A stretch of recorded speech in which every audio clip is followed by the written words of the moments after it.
Hey, what is going on out there in YouTube land? This is Super Simple Fixes, and today we're going to be talking about how to fix a simple pair of clippers, especially if you're cutting your own hair and you're in the middle of a pandemic and you're trying to figure out, well, I dropped these things, how do I fix it, right? Sometimes it's pretty easy, but before we get started, make sure you hit that like and subscribe button.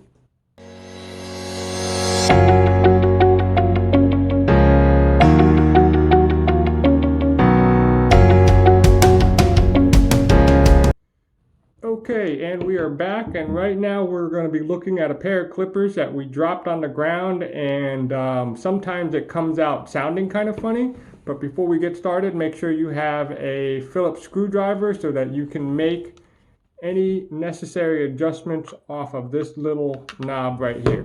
Okay, so anyway, so if you drop it and it hasn't broken into a million pieces, this thing might still be salvageable. And it might sound a little funny, so listen to this.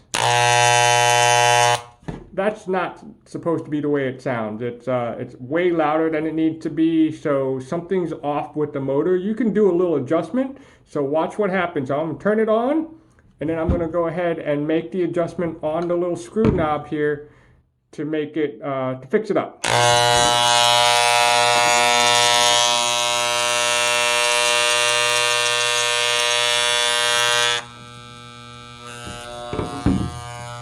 So basically what I did was I turned it right or left to find out exactly where the motor needed to be so that it sounded correct. So now it's running way more smoother. Also, sometimes when you drop it, one of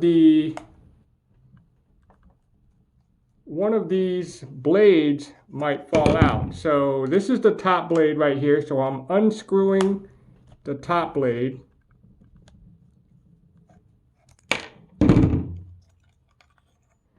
Bottom blade is right here, so when I dropped it, it actually popped right off. And so what I'm going to do is I'm going to take this bottom blade and line it up with this piece here. Sometimes they have a couple wires that you need to just set it into. They're not electrical wires. They basically help this thing vibrate.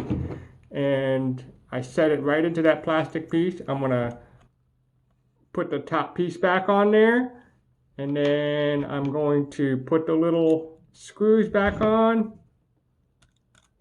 And there you have it. So basically what happens is that if you're in the middle of a pandemic and you're trying to clip your own hair, and then sometimes this thing falls and it doesn't break before you go out and have to spend another $20, $30, just go ahead and see if you can do these adjustments with your Phillips screwdriver. If it works, great. Otherwise, it's not that much money out of your own pocket. But anyway, hope that helps, and I'll talk to you guys soon. Have a great day.